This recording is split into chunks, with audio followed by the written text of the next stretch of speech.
Hi, my name is Marissa Messer, and this is my final presentation for photography. Before the photography course began, I thought that photography was as simple as snapping a photo. I did not have any knowledge of the key aspects to make a good photo a great photo. And some of these aspects are composition, light, perspective, portrait, and black and white. Throughout my slideshow, I will show an example of each key aspect. So the first aspect that we'll discuss is composition.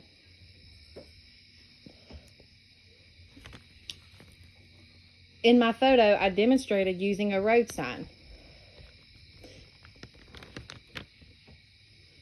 Composition is also known as the rule of thirds, meaning that if you looked at the photo as a graph, then the main subject would sit on the third point of the picture. And the sign that I chose for my picture sits on the top left corner, which would also be the top right point if you were to look at the photo as the graph. And I actually took a photo, or this sign that I took the photo of is actually on a route called Deepwater Mountain, and it is the route that I take every day back and forth to work.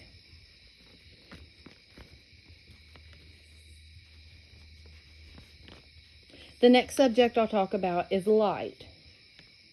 And lighting is another important aspect when taking a photo. If you want a soft lighting photo, sometimes it would be best to take the photo outdoors or maybe early day so the sun is not as high, and that would not create such harsh lighting. And harsh lighting is when you have shadows. And in my example, my photo is an example of harsh lighting. And as you can see, I took this photo in the evening, and what causes it to be harsh is the shadows that is being forced from the tree that lays across the road.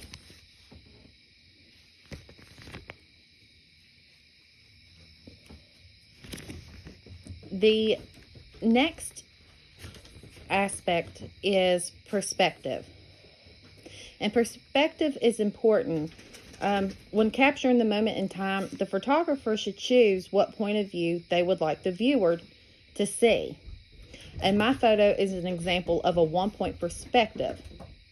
Only one side of the bridge is visible to the viewer. This also helps develop depth to the photo because the viewer's eyes are viewing the photo as straight line, and their eyes do not wander off. And another interesting fact about this bridge is it is actually on my property.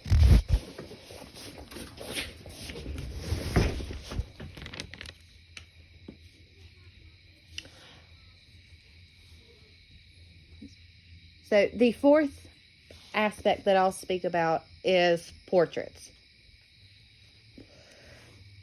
And this week, for the week of portraits, was my favorite week. We were instructed to use our imagination and try to be creative and pick an object. And I decided to use the color red. To me, red is very dramatic, but it is also a very dangerous color sometimes. So I wanted to give that color a lot of life.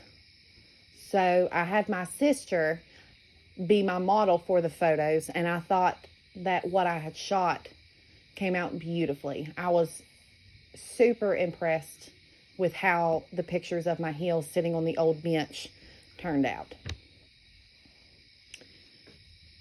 But when taking a portrait photo, you should try to take as much space in the frame as you can. To help make the photo more flattering, the eye should also follow the same direction of the nose.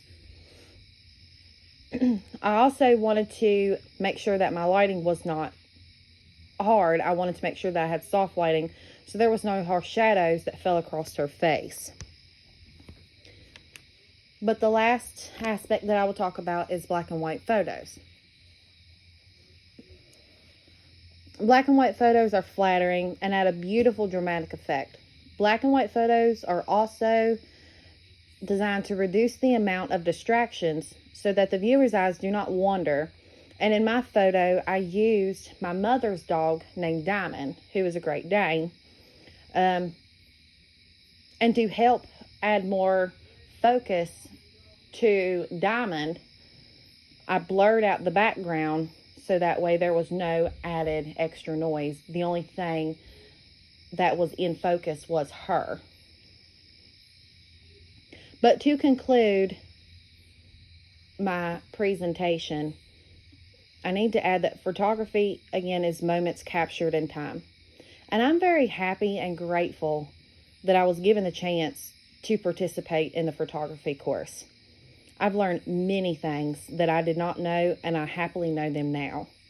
Taking photos is a great hobby and a great skill. And to have the chance to be creative and let your imagination flourish. Thank you.